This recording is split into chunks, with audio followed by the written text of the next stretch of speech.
turn on my mic. Good morning. I like seeing everybody's faces. I can actually see people out there, and it's kind of nice. I'm David Morton, spiritual formation pastor here at CityView. So in Mark Twain's classic book, has anybody here read Tom Sawyer? Almost everybody, right, in junior high. The beginning of Tom Sawyer is hilarious. Tom is tasked to whitewash a fence, and he doesn't really want to. So he finds his friend Ben, who's younger and a little more stupid, and he convinces Ben to whitewash the fence. But he does it by basically making the fence whitewashing process such an amazing thing. In fact, at one point, Ben's like, I don't know, could I whitewash something? And Tom's like, I don't know. I mean, this is such an honor for me to do. And Ben's like, look, I'll give you my apple if you'll let me whitewash the fence. And he's like, I guess so. So you see, like, what he writes here, it's hilarious. He goes, Tom gave up the brush with reluctance in his face, but alacrity in his heart. And while the late steamer Big Missouri worked and sweated in the sun, the retired artist sat on a barrel in the shade close by, dangled his legs, munched his apple, and planned the slaughter of more innocents. There was no lack of material. Boys happened along every little while, and they came to jeer, but remained to whitewash. And we laugh because nobody laughs. Nobody's laughing. Guys, laugh. There you go. We laugh because Ben is gullible, and Tom has managed to get Ben to do exactly what Tom wants him to do, and he gets other boys to do the same. Statistics tell me that 3/4 of us in this room are going to do that same thing today. And what we're mostly talking about today is technology. And when we're starting a new series, it's the gospel and. So we're going to go through lots of different controversial topics. We're going to talk about gospel and politics, gospel and race, gospel and gender, gospel and abortion, things that people like to argue they like to argue a lot about on social media, especially. And so when we were talking about what topics we're going to give, one of the topics that I brought up was technology. I said, we should talk about technology. And Jason looks at me and he says, David, that's kind of a softball. There's not really much controversy there. And I said, you're probably right. But the reality is, when we start with, speaking of technology, somebody buzzed me on my phone. Oh, Bridgecrest. Thank you for telling me that my payment is due.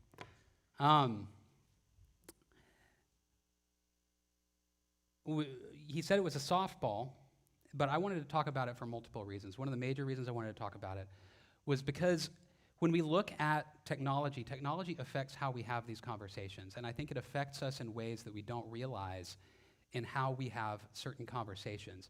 It exposes, I don't think it creates the divide, I think it exposes the divide that's already there with us. I think more than that, this is also my wheelhouse as well. So those of you who don't know me, my day job is I'm a machine learning engineer. So I work with artificial intelligence and I work with machine learning algorithms for a living. So I understand how these things work, I understand what they do, and I also graduated from Texas A&M University with a psychology degree back in 2001, so I also understand how they use these pieces of technology to co-opt your brains. And we think about technology a lot of times as though it is a tool for ourselves, but a lot of times what happens is the script gets flipped. We become a tool for it. Now, I want to give a caveat real quick. Tech moguls are not evil people. They're not out trying to destroy the fabric of society. They really aren't. At the core, they're just trying to earn a buck, like anybody else, and they're finding little ways here and there that they can do that, and the aggregate of this is an incredibly addictive system that they just merely haven't thought about the effects of it. They just haven't thought about it. They're starting to think about it, but they haven't thought about it. So I don't want us running off going, like these guys are evil or whatever. I also don't want us running off just rejecting technology entirely. Technology is good. It can be used for wonderful, wonderful things. I don't want anybody in here hearing me say, hey, David wants us to shut down our social media accounts, although I will say that for some of you, that's probably not a bad idea. And I'm not just saying that because I've seen what some of you guys post. I'm saying that because of some of the things that we're going to talk about this morning. So we should pray for the Musks and the Zuckerbergs of the world. We should pray that they would use the power that they have wisely. and steward it wisely. So today, here's how today is going to work. It's going to be a little different than our normal thing. I'm going to spend about half the time, and I'm going to go through technology, how it works, and just understanding how the internet works, because I think that part is important for us to get before we can understand it. Hey, can I get my voice turned down just a little bit? I'm getting a tiny little bit of feedback. I told myself as sound guy I would never say that, but I said it. And then the second part we're going to do is we're going to talk about how we should respond to it as believers. How can we wisely use technology? So first off, when we're looking at technology, it's easy for us to draw a one-to-one relationship between old media and new media. And I think one of the things we have to understand is there's an old phrase by a guy named Marshall McLuhan, the medium is the message. How media is presented to you shapes you in ways that you don't consciously realize. Media that comes at you faster and louder is different than media that you can interact with. It's different than reading a book. It's different than the radio. So for some of you guys, you might have grown up on old media. I want to do a little comparison between old media and new media. Old media, you had a few options. You had the radio, you had TV. You know, you might not want to watch Dan Rather because he might not hold your political viewpoints or whatever. But the reality is that whether you read the conservative Wall Street Journal or whether you read the liberal New York Times, the underlying facts that they would share were generally true. But what they would do is they would slant it a little bit to suit their purposes or whatever their view of the world is. But if you were to compare the actual facts, it was true. It was the same. That's how old media generally worked. You had few options, and today you have thousands of options. Every option under the sun that you could follow and you could read. Old media was kind of one size fits all. It was, look, you're going to get this news program for this many millions of people are going to watch the 6 o'clock news or whatever, or you're going to read this newspaper. It was the demographics that they were trying to hit was very broad-based. Today, it's very fully tailored to you. The internet tailors everything to you independently. Old media was time-boxed. You'd watch the 6:30 news, you'd be done at 7, you'd go, you'd have dinner, and you'd move on with your life. And you would live in the space that you were in. Today, it's always available. I walked up here, and my phone buzzed me. Like, it's always there, it's always on. Old media was information first. Whoever got the advertisers were the people who would be able to provide the best information. New media is engagement first. Whoever gets the advertisers is whoever can get the audience. Doesn't matter whether the information is good or not, it's about engagement. Old media was generally trained professionals. People would go to 4 years of college, they would get a journalism degree, they would go and they would become a journalism. New media, charismatic influencers and entertainers. Old media would generally, like I mentioned before, it would generally give you one reality, one set of facts for reality. So we could actually have civil discourse and talk to each other based on the same facts. New media gives us multiple realities. And there's several out there, several sets of independent facts. We cannot draw a one-to-one relationship between old media and new media. We can't just say, well, you know, the internet is a new newspaper. It's a different beast entirely. It's completely different. So how do they do this? Well, let's talk about information gathering. You log on to Facebook. You get on there, you give them your name, you give them where you live, you might give them, you know, your religious beliefs, political beliefs, birth date, other bits of information that you're going to give them. Guys, that's just the beginning. That is the mere surface of what you're willing to disclose. What you disclose on these websites is far more than you think you disclose. Every time you go and you like something, that's another little nugget of information. Every time you comment, that's another nugget. Clicks, scroll speed, where you are when you do something. If you ever wonder why you're having a conversation with somebody and then you go home and you Google and that thing you were talking about is right there on the phone, a lot of that actually probably isn't because it's listening to you. A lot of that is probably because a friend in the room probably Googled it and they knew that you were right next to that person. They were able to figure that out and figure, oh, well, they Googled that, you were there with them. Chances are you're thinking about the same thing. And so they post it there.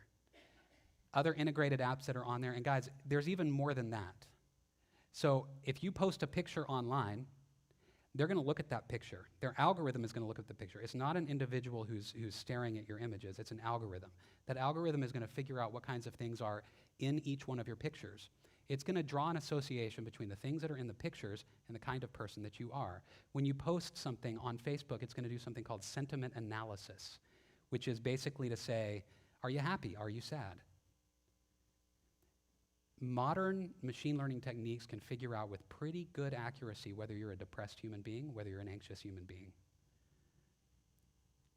The information you enter at the top is just the beginning. It's just the tip.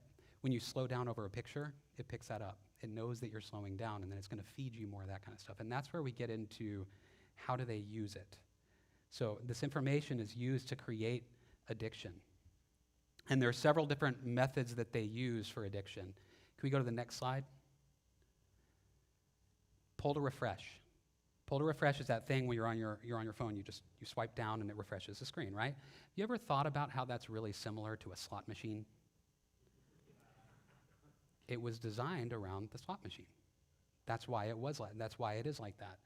Intermittent reinforcement. This goes back to a man named B.F. Skinner in the middle of the 1900s. He figured out, he got 3 groups of pigeons, and he put one group in, and he said, no matter how many times they press the bar, I'm going to give them nothing. So they quit pressing the bar. Gave them another group. If they hit the bar, I'm going to give them a food pellet every single time. So they only hit the bar when they wanted a food pellet. The third group, he said, I'm going to make them wait. I'm going to put them in like every, sometimes they'll get it twice in a row. Sometimes they're going to have to hit it 15, 20 times before I give them another food pellet. But the food pellet's always going to be associated with the click. So they would click, click, click, click, click, click, click, click, click, click, click, click, click, click, click. They became addicted to clicking the bar because there was a scarcity that was created with how often the food pellets come out. This is what the tech companies will do. They will put this in there. They know what you like. They're not going to give it to you every time because their goal is to get you to do that. Pull to refresh over and over again. Stay engaged. Stay on the website. Stay there. They'll use priority-based feeds where they'll put the things that you're interested in up at the top. So when you open the app after 3 or 4 days, they're going to hit you with something. It's going to give you a dopamine hit, which is it's a neurotransmitter. They're going to give you this dopamine hit, and they're going to get you hooked. And they're going to keep getting you hooked. Gamification. Snapchat streaks, right? Have you hit your steps today? Like, hitting your steps today isn't really about your health. It's about you buying another watch. Like, the goal is to give you some sense of control over what's going on, but what they're really doing is they're pulling you in and controlling you. Color and animation. This is one time where I want everybody to pull out your phones, especially those of you who have Facebook, okay? This one's fun. Now, I want you to go find somebody's post. The best post to find might be something our church has posted this morning, because there is one out there. And then I want you to find that post on Facebook, and I want you to hit the like button. But before you do, I want you to be watching for a little animation that happens when you hit that like button. What happens as soon as you hit it? Do you guys see that? There's a little animation, a little popping animation that happens when you like something. It kind of pops out a little bit. The little thumb goes boop, right? It's very satisfying. It's very satisfying, right? You're kind of like, oh, boop. And all the websites do this. They do this because they know that little subconscious thing hits you, releases that dopamine, gets you addicted to it. What are the results of this? So I'm gonna fast forward real quick. Tristan Harris, he's a guy, he started a group called the Center for Humane Technology. And what he's trying to do is he's trying to lobby lawmakers to actually put some kinds of general restrictions. Things like, hey, you gotta read the article before you share it, right? Just common sense things. He's trying to get these companies to begin using technologies in better ways than making people addicted. And he says this, he says, the problem isn't that people lack willpower. It's that there are 1,000 people on the other side of the screen whose job it is to break down the self-regulation you have. That's what we're up against. That's the reality of how these websites are designed. And what are the results of this? The results of this are we spend less time with friends. 2014, adults on average spent 6 hours and 20 minutes with their friends. 2019, this is pre-pandemic, 4 hours with friends. 2021, post-pandemic, we spend 2 hours and 45 minutes with friends on average. we have cut in more than half the amount of time that we spend with our friends. This has hit teenagers especially hard. I was a teenager in the late 90s. And in the late 90s and early 2000s, and actually all the way up until 2013, which I'll get to in just a second, all the way up until 2013, teenagers would spend on average 18 hours outside of school with their friends. That's a lot of time. You're always hanging out at a friend's house. You're always doing something. Anybody want to guess what the number is now? 6. It's 6. That was a great guess. If I had candy, I'd throw it to you, right? That's a great guess, because that's exactly right. It's 6 hours now. Meanwhile, most people spend about 17.5 hours a week on social media. So we're exchanging our time together with time apart. Depression and suicide are up from 2007 to 2018 and 2019. Depression and suicide has raised 60%. Am I right? I'm pointing at the one counselor that we have in the room right now. I actually had one counselor I know say, as long as there's the internet, I will always have a job.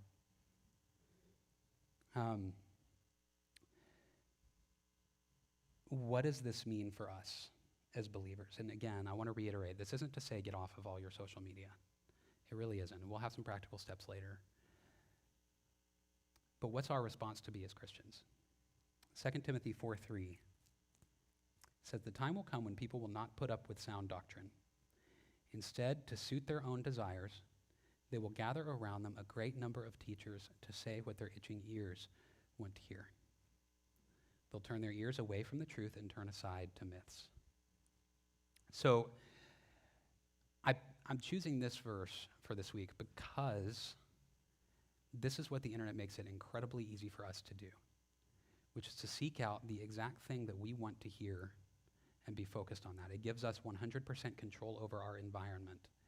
I have a theory about little kids when they're on their tablets and they throw a fit when they get off. It's because you're taking them away from the one space where they have 100% absolute control over their environment, and you're sending them a message that, hey, you don't have control over your environment. That's a good message to send to children.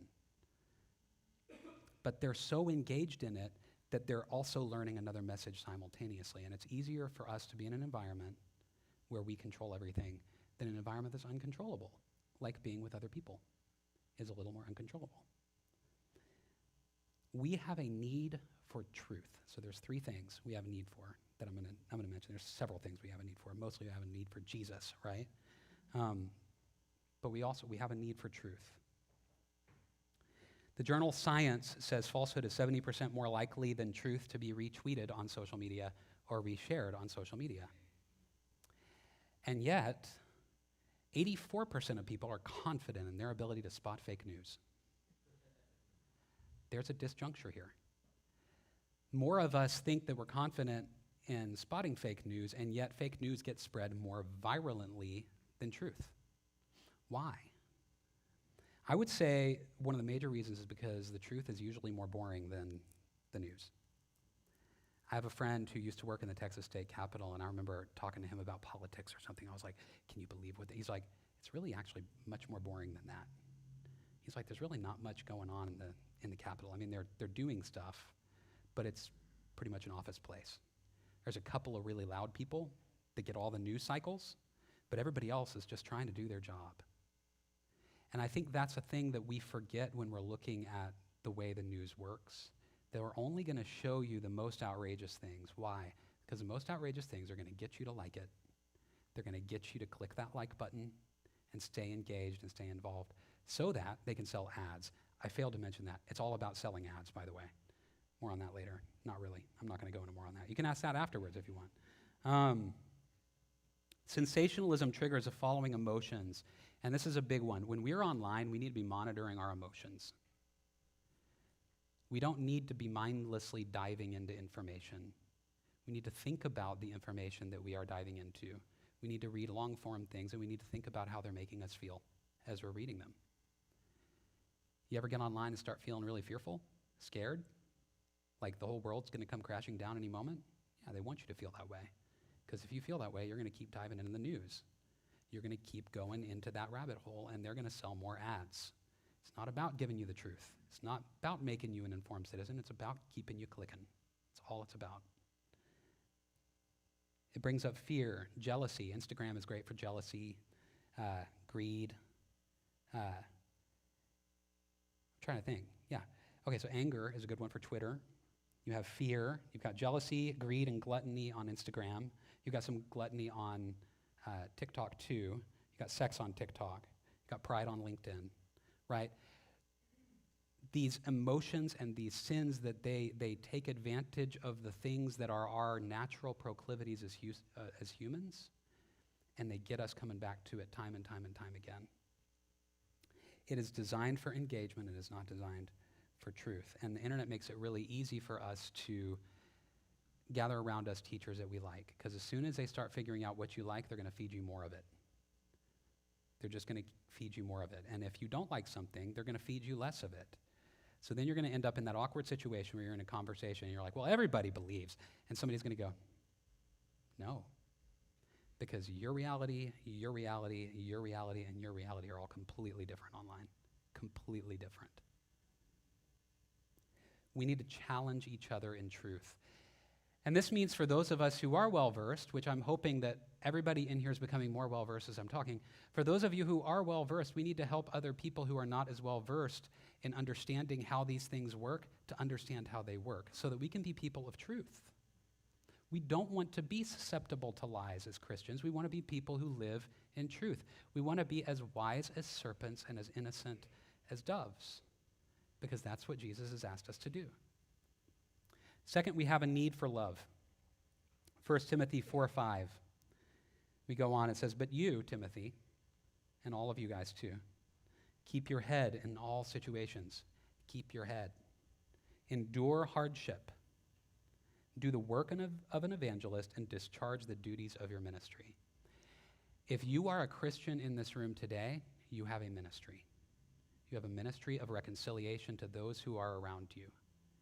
You have the responsibility to share the love of Christ and to share the gospel with people who are around you and in your community.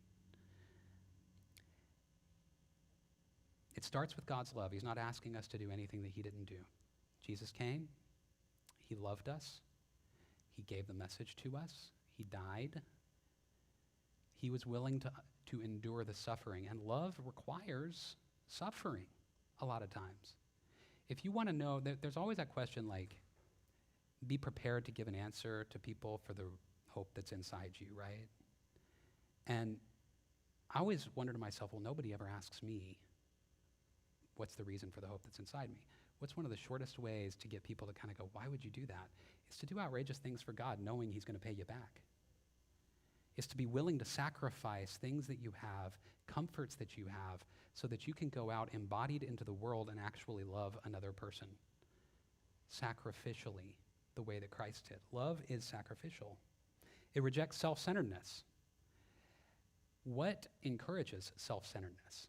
We've been talking about it this entire morning, right? My wife goes, Instagram. Yeah, right? It encourages self-centeredness. It puts you in the center of the world. And it teaches you, as a result, it teaches you that you are the center of the world. So it makes it even harder for you to reject that self-centeredness and then actually live out what God has called you to be, something that's actually a lot more exciting than anything going on social media, I promise you. And we also have to love our enemy. This is a big one because a lot of social media seeks to divide people. The effects of it are that people are literally physically divided more, but also people are ideologically divided across chasms that it seems like we can't even reach across and talk anymore. That was always there to some extent, but what the internet and social media has done is it has really exposed it, it's dug into it, it's made it worse. It's accepted that reality and said, that's okay. That's fine if you want to be disconnected. If you're getting online and you're seeing some article about some political figure or about some religious figure or about some celebrity and it's making you really mad, it's not their problem. It's your problem. You need to check your heart in that moment and you need to say, why is this making me so mad? What is it that I'm clinging to so tightly in my heart that is not Christ? Because they can't take that away. So remember your goal. The third thing we need is we need the need for embodiment. We need to try to reverse this trend of not spending time with people. And I am thankful for all of you guys who are here, and those of you who are watching on the internet. Thank you for being here. I don't even know how many viewers we have right now, but thank you for being here. Like, we need to be embodied. We need to be around people. So do things. Volunteer. Go find a place to volunteer, to go do something with your time. Sutton has a woodworking shop in his garage, and I went over there just before Christmas and I built a pen. And man, if that wasn't the most satisfying thing I've done in a long time, was to sit and build a pen. I gave it to Jennifer. She opens it up and there's a look of confusion in her eyes. You gave me a pen for Christmas. And then I told her I made that pen. She's like, oh, cool. Yeah, something physical, something embodied, something not on your phone. Invite someone over. Jennifer and I love having people over to our house, and so we do that pretty frequently. Practice eye contact and listening skills. This is a tough one. Put your phone down. Put your phone in another room. I fail at this left and right. I am the first person who's like, yeah, yeah. Like, we do that to each other. Put it up. There's actually a word for it. It's called phubbing. P-H, it's like snubbing, phone snubbing. It's phubbing. Take technology sabbaticals. This is a big one too. Take some technology sabbaticals. Take a break.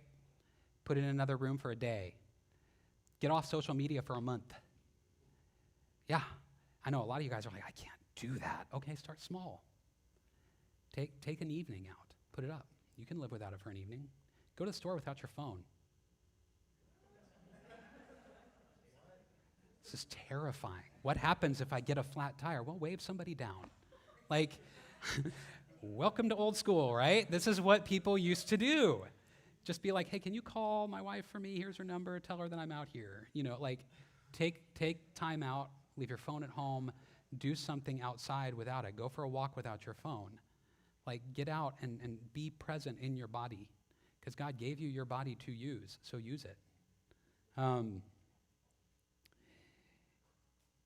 There's other little things, and we're going to have a Q&A after this, and I'm going to go ahead and sum up because I'm running out of time. But conclusion, I want to end kind of on a happy note. What I think is a happy note anyway. There was an article I read, it was in the New York Times, it was Luddite teens don't want your likes. And if you guys don't know the word Luddites are people who don't like technology. So these Luddite teenagers, they don't want your likes. And the article goes like this. Apparently this group of teenagers has done in this one particular school is they've decided to start a Luddite club. And the way that they organize it is they talk to each other. Get this, they talk to each other during the week while they're at school, face to face. They have this technology, it's called their mouths and sound. And they use it and they tell each other, hey, let's meet on Sunday at 2 p.m. at this place. And they all write it down using pens and paper. And then they meet each other out there. And this is what they say that they do.